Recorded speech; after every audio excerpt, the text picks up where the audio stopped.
பல நிகழ்வுகள் நடப்பதை இந்த ஆட்சியாளர்கள் தடுப்பதில் ஆர்வம் காட்டாமல் அமைதி பூங்காவாக தமிழகம் நிலவ வேண்டும் என்பதில் இந்த ஆட்சியாளர்களுக்கு அக்கறை இருக்கிறதா என்ற அச்சமிடுகின்ற அளவிற்கு இன்றைக்கு போதை மருந்து கலாச்சாரம் தமிழ்நாடு முழுவதும் பரவி கூலிப்படைகள் அதிகமாகி கொலை கொள்ளை சம்பவங்கள், செயின் பறிப்புகள், பெண்களுக்கு எதிரான குற்றங்கள் இதுவரை நாம் கேள்விப்படாத அளவிற்கு அதிகரித்து வருகின்ற நிலையில் இப்ப 26 தேர்தலுக்கு முன்பு அமைதி பூங்காவாக இருக்கின்ற தமிழ்நாட்டில் மத சண்டைகளையும்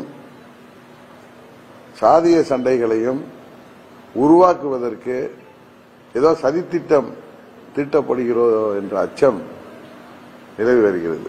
இங்கெல்லாம் அண்ணன் தம்பிகளாக மாமன் மச்சான்களாக உறவு சொல்லி வாழ்கின்ற மக்களிடையே தேர்தலில் வெற்றி பெற வேண்டும் என்பதற்காக சில தீய சக்திகள் முயற்சி செய்கின்றன. அதை இந்த அரசாங்கம்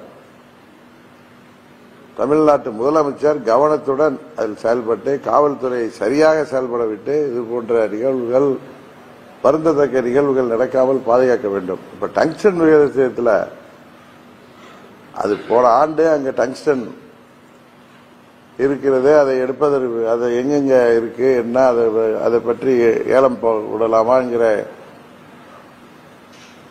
கடிதம் டெல்லியிலிருந்து வந்தப்பய இது சமணப்படுகையில் உள்ள பகுதி, மக்கள் தொகை அதிகமாக வாழ்கிற பகுதி, நீர்நிலைகள், விவசாயம் உள்ள பகுதி, இங்க பல்லுயிர் பாதுகாக்கப்பட்ட மண்டலமாக அறிவிக்கப்பட்டிருக்கு என்று சொல்லி இங்க தேவையில்லைன்னு ஒரு லெட்டர் போட்டு அன்னைக்கு நின்றுருக்கோம். இவங்க இங்க எங்கெங்க டங்ஸ்டன் இருக்கு, எங்கெங்க எடுக்கலாம், ஃபீசிபிலிட்டி ரிப்போர்ட் கொடுத்தது இவங்க. அதன் அடிப்படையில் தான் மத்திய அரசாங்கத்தில் உள்ள பிஜேபி கூட்டணியில் இருக்கங்கிறதுக்காக பேசல, கிளியரா அறிக்கை மத்திய அமைச்சர் திரு கிஷன் ரெட்டி, மாண்புமிகு கிஷன் ரெட்டி அவர்களே கொடுத்திருக்காங்க. பிப்ரவரியிலேருந்து ஆரம்பிச்சு நவம்பர் 7 இந்த டெண்டர் ப்ராசஸ் வரைக்கும் அமைதியா இருந்துட்டு மக்கள் விரும்பல என்னதோ என்னமோ இவர்கள் நான் பதவியில என்ன சங்ஷன் வந்தா நான் பதவியிலே இருக்க மாட்டேன் அப்படின்லாம் சும்மா ஸ்டண்ட் அடிக்கிறவங்க தீர்மானம் நிறைவேற்றாங்க. நீட் தேர்வு வேணான்னு தான் தீர்மானம் நிறைவேற்றினாங்க. அதை இவர்களால் செய்ய முடிஞ்சிச்சா? இதுல உண்மையிலேயே மக்கள் உணர்வை புரிந்து கொண்டு மத்திய அரசாங்கம், குறிப்பாக தமிழ்நாடு பாரதிய ஜனதா கட்சியைச் சேர்ந்த தலைவர் அன்பு சகோதரர் அண்ணாமலை மற்றும் அங்கு உள்ள தலைவர்கள், இங்கு உள்ள பேராசிரியர் மற்றும் பல தலைவர்கள் இங்க இருக்கிற நிலைமையில அங்கு மாண்புமிகு பிரதமர் அவர்களிடமும் மாண்புமிகு கிஷன் ரெட்டியும் எடுத்து சொல்லி, நான் வந்தப்பே பேசினேன், உங்களுக்கு தெரியும், அங்க வந்தப்ப இந்த திட்டம் உறுதியாக நின்றுவிடும், நான் முக்கிய தலைவர்களிடம் பேசிவிட்டு தான் வர்றேன் அப்படின்னு நான் சொல்ல வேணாம், ஏன்னா அவங்க சொல்லட்டும், அவங்க செய்யட்டும்ங்கிறதுல நான் அந்த உத்தரவாதத்தை பெற்றுட்டு தான் நான் வந்தேன். கொஞ்சம் டிலே வந்ததுக்கு காரணமே அது சம்பந்தமா பேசி அங்க விரும்பல, அது திட்டம் தேவையில்லை, அது செயல்படுத்தக்கூடாது, அது மக்களுக்கு பாதிப்பை தரும் சொன்னதை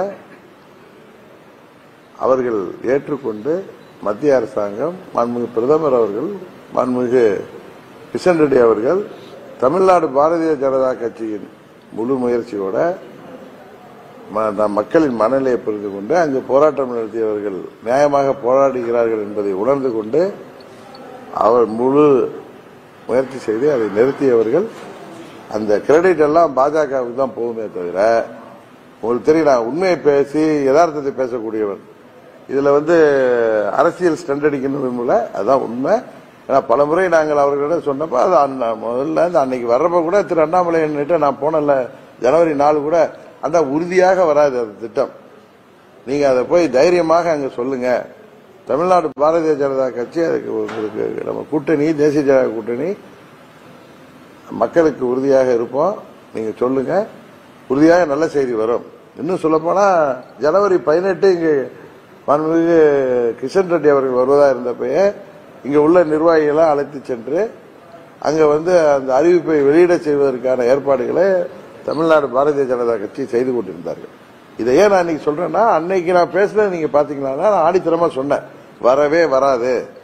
ஒருவேளை 1% யாரோ ஒரு முயற்சியால் அது வந்தால் நாம் அனைவரும் உங்களோட நிற்போம். அதுக்கு நமக்கு ஆதரவாக தமிழ்நாடு பாரதிய ஜனதா கட்சியும் இருக்குன்னு சொல்லியிருக்கேன். நீங்க வேணா அதை ரிப்பீட்டடா பாத்தீங்கன்னா தெரியும் உங்க தொலைக்காட்சியில்.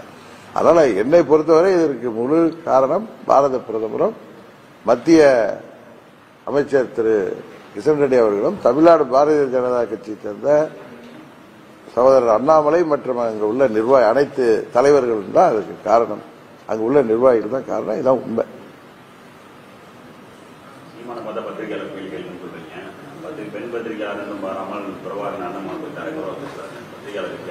சரி, அவருடைய தரம் அவ்வளவுதான். அது ரொம்ப வருத்தம் தர்றது. ஏன்னா எங்க சித்தப்பாக்கெல்லாம் ஃப்ரெண்டா இருக்கிறவர் தான் அவர். எங்க சித்தப்பா மறைந்த திரு எம்என்னுக்குலாம் அவர் நல்ல நண்பராக அறியப்பட்டவர் தான். எங்க சித்தப்பாவுடைய மறைவு நிகழ்ச்சியில கூட அந்த படத்திறப்புல கூட அவர் எங்க சித்தப்பாவோட எல்லாம் பேசியிருக்காரு. நாமெல்லாம் அண்ணாவோட வழியில் இருந்தவர்கள், புரட்சி தலைவரை பின்பற்றவர்கள், அம்மாவின் தொண்டர்கள். தமிழ்நாட்டில் இது போன்று மற்ற தலைவர்களை, அது குறிப்பாக மறைந்த தலைவர்களையும் பிற கட்சி தலைவர்களையும் நாகரிகமான முறையில் அவர்கள் மீது விமர்சனம் வைப்பது தான் தமிழ்நாட்டு மக்கள் ஏற்றுக்கொள்வார்கள். இதுபோல விளம்பரத்திற்காகவும் வியாபார நோக்கத்தோடும் பேசுவது உண்மையிலேயே மக்கள் அவர்களுக்கு தகுந்த பாடம் தருவார்கள்.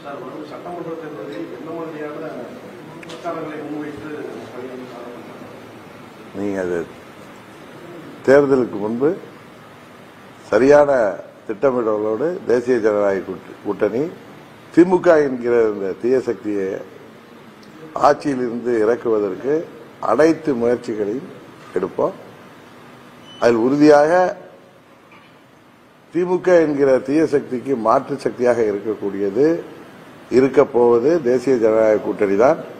தமிழ்நாட்டில் முதல் முறையாக தேசிய ஜனநாயக கூட்டணியின் ஆட்சி ஒரு கூட்டணி ஆட்சியாக உறுதியாக தமிழ்நாட்டு மக்கள் அமைப்பார்கள். அதற்காக நாங்கள் அனைவரும் ஒற்றுமையுடன் செயல்பட இருக்கிறோம்.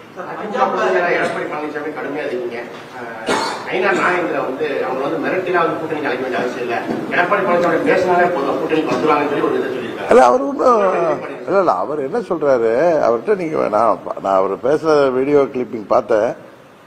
ஊடகத்தில் கேட்கறீங்க, எடப்பாடி பழனிசாமி சேர்ந்தவர்களுக்கு இன்கம் டாக்ஸ் ரைடு போறது மிரட்டி கூட்டணி கொண்டு வர்றதுக்கான்னு கேட்கிறாங்க.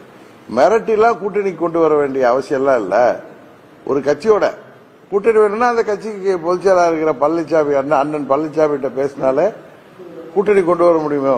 கூட்டணி கொண்டு வரணும்னு நினைச்சா நாங்க நட்போட பேசுவோம் அப்படின்னு சொல்றாரு. அது கிளியரா சொல்லியிருக்காரு. நான் பழனிசாமி என்கிற ஒரு சுயநல மனிதரை, அம்மாவின் கட்சிய சுயநலத்திற்காக தன்னை வழக்குகள்ல இருந்து காப்பாற்றிக் கொள்வதற்காக திமுகவிற்கு அவர் மறைமுகமாக உதவி செய்து வருகிறார் என்பதுதான் நான் போராட்டங்களெல்லாம் சொல்லிட்டு வரேன்.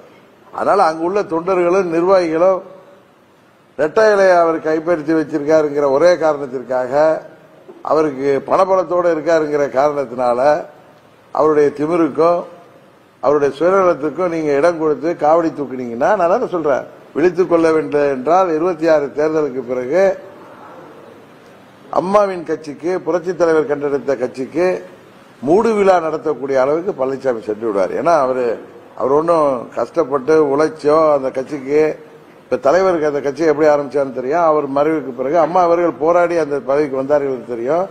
இவர் ஒரு லாட்டரி சீட் அடிச்ச மாதிரி யோகத்தில் உட்கார்ந்து இருக்காரு.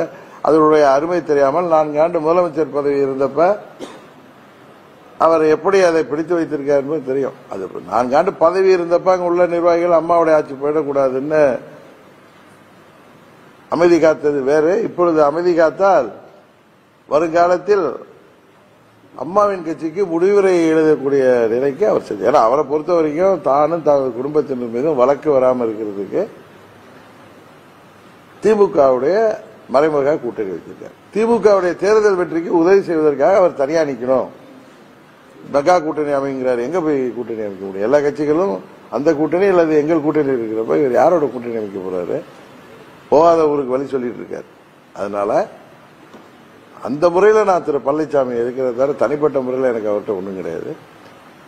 நாங்கள் இருந்த கட்சி அம்மாவின் கட்சி. அந்த கட்சி இன்றைக்கு ஒருவர் பிடியில மாட்டிக்கிட்டு சுயநலத்தில் அவர் செய்கின்ற சேட்டைகள் எல்லாம் அவர்கள் கண்மூடி பார்த்து கொண்டிருந்தார்கள்னா வருங்காலத்தில் தேர்தலுக்கு பிறகு நாங்கள் மீட்டெடுக்க வேண்டிய சூழ்நிலை வரும். அம்மாவின் தொண்டர்கள் சொல்றேன். அதற்கு இடம் கொடுக்காதீங்க. முன்னிடையே விழித்துக் கொண்டு உரிய நடவடிக்கைகளை எடுத்து தேசிய ஜனநாயக கூட்டணிக்கு நீங்கள் ஆதரவு அளிப்பது மூலம்தான் உங்கள் மீது உள்ள பழியை துடைக்க முடியும். திமுகவை வீழ்த்துவதற்கு அவர் மாத்திரமல்ல, தமிழ்நாட்டில் உள்ள திமுக ஆட்சி இருக்கக்கூடாதுன்னு நினைக்கிற அனைத்து கட்சிகளும் மாற்று அணி, சரியான மாற்று அணி தேசிய ஜனநாயக கூட்டணி, அதற்கு ஆதரவளிக்க வேண்டும் என்கிற பொதுவான கோரிக்கையை தான், பொதுவான செய்தியை தான் நான் சொல்றேன்.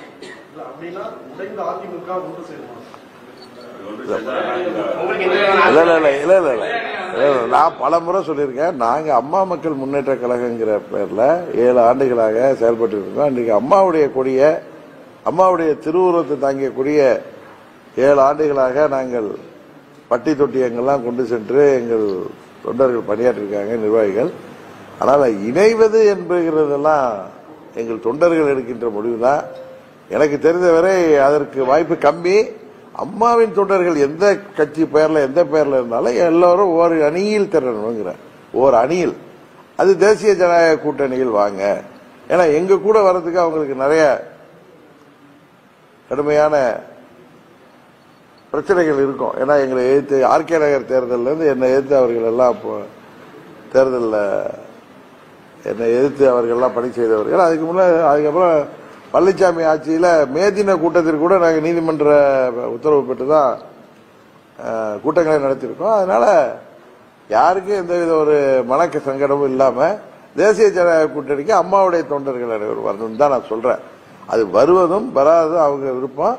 நீங்க ஊடகத்தை சேர்ந்த நண்பர்கள் கேட்கும் பொழுது பதில் சொல்ல வேண்டிய கட்டாயத்தில் நான் சொல்றேன். இல்லாட்டி நான் பழனிசாமியை பத்தியோ அந்த கட்சியை பத்தியோ நான் என் கட்சி மீட்டிங்ல நீங்க பேசியோ பார்க்க முடியாது.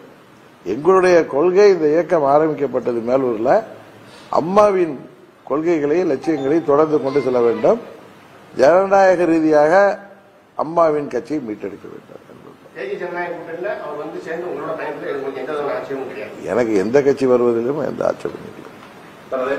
மக்கள் போராடினாங்க, அதாவது நாங்கள் ரத்து பண்ணாங்க. பரம்பூர்லயும் 900 மேற்பட்ட நாட்கள் விமான நிலையம் வேண்டாம் போராடுறாங்க. அதுக்கே மத்திய அரசு சிடி சைக்கிள் நீங்க அழுத்தம் கொடுத்தான வாய்ப்பு. தமிழ்நாட்டுக்கு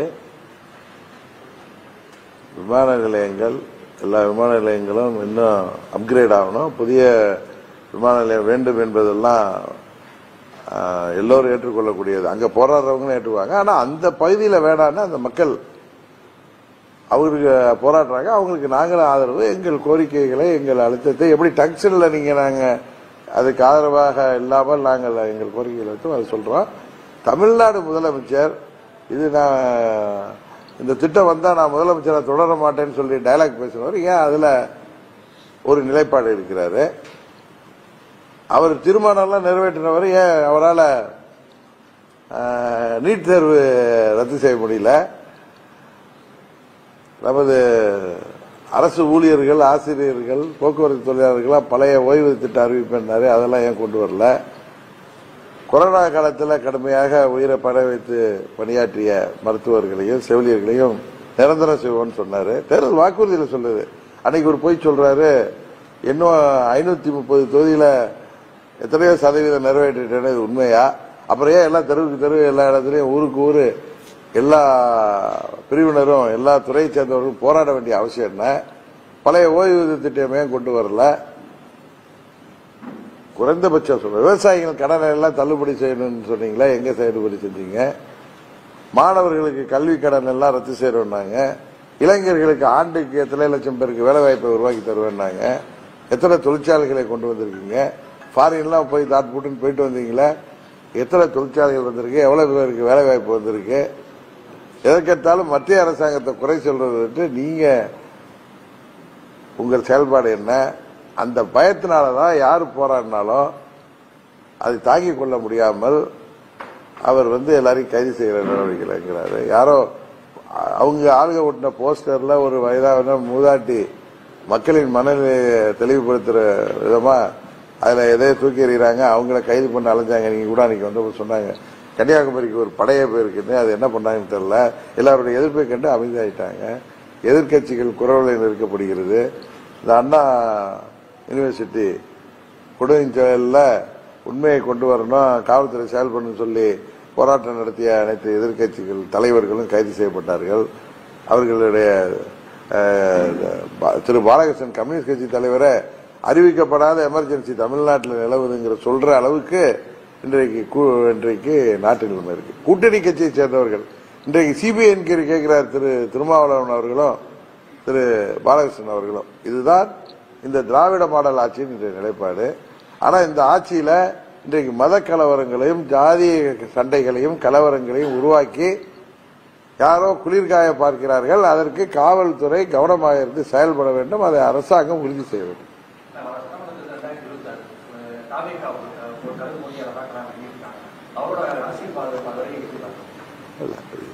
ஜனநாயக நாட்டில் நான் பலமுறை சொன்ன மாதிரி யாருக்கும் ஒரு கட்சி ஆரம்பிக்கிறது தேர்தலில் போட்டியிடுவதற்கு உரிமை இருக்கு. அதுபோல நடிகர் திரு விஜய் அவர்களும் திரையுலகத்தில் ஒரு உச்ச ஸ்தானத்தில் இருந்து எப்படி திரு கமலஹாசன் வந்து கட்சி ஆரம்பிச்சாரோ உச்ச ஸ்தானத்தில் இருக்கிறவங்க அது மாதிரி ஆரம்பிச்சிருக்காரு. அவருடைய கொள்கைகளையும் கோட்பாடுகளையும் அவர் கட்சியையும் ஏற்றுக்கொள்ள வேண்டிய எஜமானர்கள் தமிழ்நாட்டு மக்கள். இன்னொரு கட்சியின் தலைவராக நான் அதை பற்றி தேவையில்லாமல் விமர்சனம் வைப்பது எனக்கு பழக்கம் இல்லை. எங்களை யாரும் விமர்சித்தார்கள் என்றால் அவர்களுக்கு நாங்கள் பதிலடி கொடுப்போம். இன்னொன்னு நான் சொல்றது, திமுகங்கிற தீய சக்தியை வீழ்த்தணும்னு நினைத்து செயல்படுகின்ற அனைத்து கட்சிகளும் தேசிய ஜனநாயக கட்சிக்கு ஆதரவளிக்க வேண்டும் என்பது என்னுடைய வெளிப்படையான கருத்து.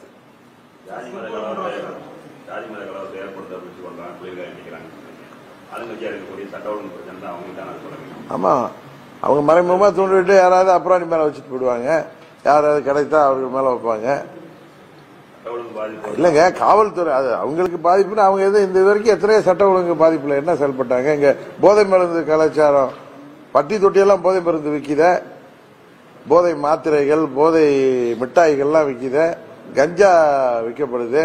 இன்னைக்கு இளைஞர்களுக்கெல்லாம் வேலை வாய்ப்பை உருவாக்கி தருவேன்னு சொல்லிட்டு எல்லாரும் கூலிப்படைகளை உருவாக்குறாங்க. 5000க்கும் 10,000க்கும் யார் உயிரை வேணாலும் எடுக்கலாங்கிற நிலைமைக்கு இளைஞர்கள் போதை மருந்துக்கு அடிமையாகி இன்றைக்கு செயல்படக்கூடிய வெக்கக்கடான்னு சொல்லி இது இந்த ஆட்சியில தானே அவங்களுக்கு தானே கெட்ட பேர் வந்திருக்கு. அவங்க அதை கண்டுக்கிட்டாங்களா? தேர்தல் நேரத்தில் ஏழை எளிய மக்களுக்கு 500, 1000 கொடுத்து எப்படிப்பாங்க? ஈரோடு கிழக்கில் அவங்க ஏற்கனவே வெற்றி பெற்றார்களோ அந்த மணியை பாராளுமன்ற தேர்தலில் அதை கை கொடுத்த மாதிரி கொடுக்குன்னு நினைக்கிறாங்க. அவர்கள் கனவு பகல் கனவு. இந்த 26 தேர்தலில் அவர்களுக்கு தக்க பாடம் புகட்டப்படும்.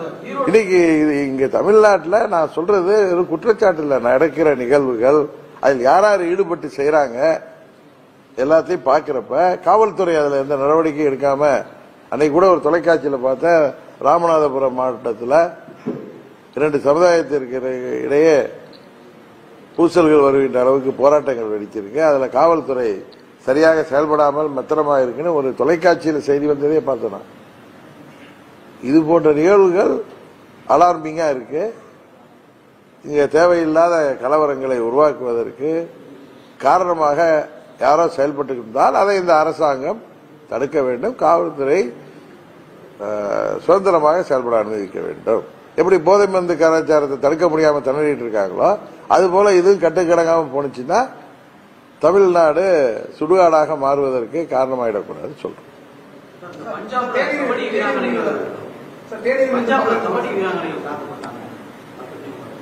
தமிழ்நாட்டை சேர்ந்தவர்கள் இது ரொம்ப மிகவும் கண்டிக்கத்தக்கது. இது போன்ற நிகழ்வு நடக்காமல் மத்திய அரசுகள் தடுக்க வேண்டும். அதுக்கு மாநில அரசும் சரியான வருங்காலத்தில் நடக்காம அதுக்கான நடவடிக்கைகள் எடுக்கணும்.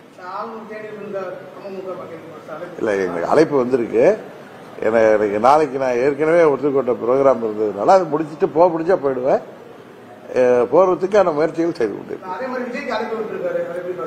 ஆமாங்க, எல்லா அரசியல் கட்சிக்கும் கொடுத்துருக்க மாதிரி கொடுத்துருக்காங்க. இதுல என்ன இருக்கு? எனக்கு வந்து அம்மா மக்கள் முன்னேற்ற கழகத்தின் பொதுச்செயலாளர் போல எனக்கு அறிவிப்பு வந்திருக்க மாதிரி அவர் அவங்க கட்சியுடைய தலைவர் அவரே. அதுக்காக இதை எப்படி பாக்குறீங்கன்னா இது அப்படிலாம் கிடையாது. இல்ல அப்படி கிடையாது. கவர்னர் வந்து தேர்தல் ஆணையத்தில் ரெஜிஸ்டர் பண்ணியிருக்க கட்சிகளுக்கெல்லாம் கூட அனுப்பியிருக்கலாம். அதனால அதை அனுப்பக்கூடாதுங்கிறீங்களா? அது நல்ல விஷயம் தானே. கவர்னர் வந்து இது ரிபப்ளிக் டே விருதுக்கு ஒரு எல்லா கட்சிகளுக்கும் அனுப்பி கொடுத்திருக்காரு. அப்படிதான் நீங்க பாக்கணுமே தவிர நேற்று ஆரம்பிச்சாங்க நாளைக்கு ஆரம்பிச்சாங்கன்னு கிடையாது. அது ஒரு ரிஜிஸ்டர்ட் பார்ட்டி, கரெக்டு தானே? அந்த முறையில் அவர் அழைப்பு கொடுத்திருக்காரு. தேர்தல்னா தான் அறிவிக்கணும். தேர்தல் நீங்க உரிய வெற்றி பெற்றா உங்களுக்கு ரெகக்னேஷன் கிடைக்கும். அது ரிஜிஸ்டர்ட் பார்ட்டி, ஒரு கட்சியோட ரிஜிஸ்டர்ட் பார்ட்டியா இருக்கிறவங்களுக்கு அனுப்பியிருக்காரு அப்படின்னு தான் நான் பார்க்கிறேன். அதை தாண்டி நீங்க கேட்கிற நீங்க எந்த பார்வை பாக்குறீங்கன்னு எனக்கு தெரியாது. நேற்று ஆரம்பிச்ச கட்சியா இருந்தாலும் ரிஜிஸ்டர் ஆகி வந்துருச்சுன்னா நிச்சயம் கவர்னர் இருந்து அழைப்பு வந்திருக்குன்னு தான் நான் நினைக்கிறேன். எங்க கட்சிக்கு எல்லாம் வந்திருக்கிற மாதிரி.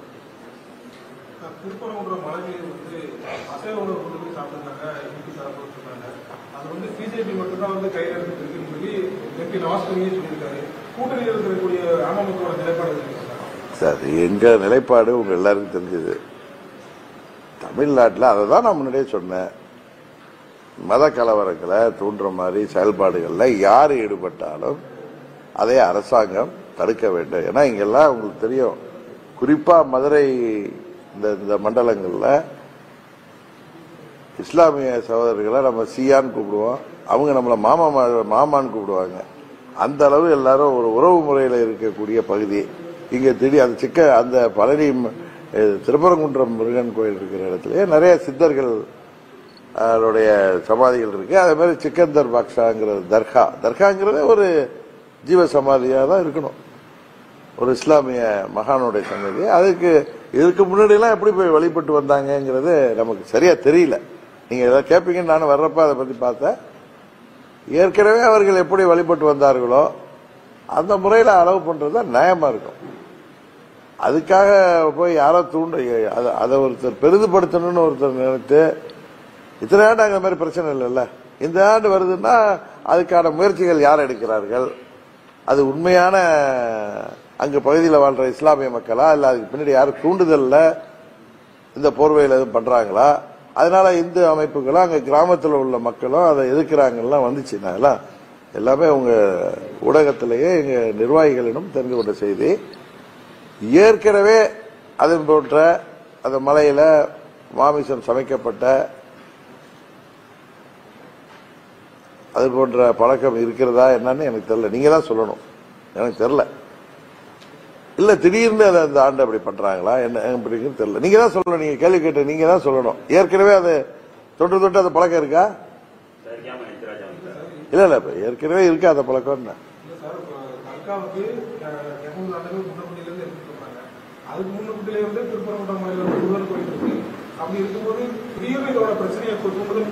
இந்த ஆண்டு தான் வந்திருக்கு சார். 200 ஆண்டா இருக்குன்னு நீங்க தான் சொல்றீங்க. இதற்கு முன்பு அங்க மேல மலையில மாமிசம் சமைத்தார்களான்னு நமக்கு தெரியல. அதனால நாங்க உங்க நிலைப்பாடு என்னன்னா, எங்க நிலைப்பாடு நமக்குள்ள இந்து முஸ்லீம் கிறிஸ்துவர் சமணர் பௌத்தர் சீக்கியர் அப்படிங்கிற பாகுபாடு இல்லாம எல்லாம் சகோதரர்களாக, அது குறிப்பா அது திரும்ப சொல்ல வேண்டியது, பெரியார் நமக்கு இங்க எல்லாருக்கும் சமத்துவ மனநிலையை உருவாக்கி சென்ற பூமி. இங்க அப்படிலாம் ஜாதி மத பார்க்காம தான் இருப்போம். யாரோ ஒரு சில தூண்டுதலுக்கு ஆளாகி ஏதாவது பிரச்சனைகள் வர்றப்ப அது பெரிய பிரச்சனையாகாம அதை தடுக்க வேண்டியது அரசாங்கத்தோட கடமை. இதை ஊடகங்கள் அது சரியா கையாளணும். நீங்க தான் அதுல என்ன நடைமுறை, இதற்கு முன்பு நடைமுறை எனக்கு தெரியாத வச்சு நானும் யூகத்துல பதில் சொல்லக்கூடாது. ஏன்னா இதெல்லாம் ரொம்ப சென்சிட்டிவான விஷயம். உங்க நிலைப்பாடு என்னன்னா, எங்க நிலைப்பாடு அங்க இந்துக்களும் இஸ்லாமியர்களும் எப்பொழுதும் போல சகோதரர்களாக இருக்கணும், அங்க அமைதி பூங்காவாக இருக்கணும். அங்க திருப்பரங்குன்ற மலையில முருகரை போய் வழிபடுறதுக்கும் அங்க உள்ள சித்தர்களை எப்போய் நேற்று வரைக்கும் எப்படி வழிபட்டு வந்தோமோ அது மாதிரி போகணும். அவங்களும் அந்த தர்காவுக்கு எப்படி எல்லாம் போயிட்டு வந்தாங்களோ, அந்த கந்தூரி விழாவில் இதுக்கு முந்தைய ஆண்டுகள் எல்லாம் எப்படி நடைபெற்றுச்சோ, அது என்ன பழக்க வழக்கம் இருந்துச்சோ அதை தொடர்ந்து நடக்கிறது தான் முறையா இருக்கு. அதை காவல்துறை சரியாக கையாள வேண்டும், அரசாங்கம் சரியாக கையாள வேண்டும். இல்ல தேவையில்லாம யாராவது போய் அதுல மேல ஏறி அதை பண்றேன் அது மாதிரி இங்கேயும் நான் தடுக்கிறோம்னு சொல்லி உணர்ச்சி வசப்பட்டு இதுல பிரச்சனைகள் வராம இருக்க வேண்டும். எல்லோருக்கும் அதான் வேண்டுகோள். எங்கள் நிலைப்பாடு எப்பொழுதும் போல திருப்பரங்குன்றம் பகுதி அமைதி பூங்காவாக திகழ வேண்டும். சரி.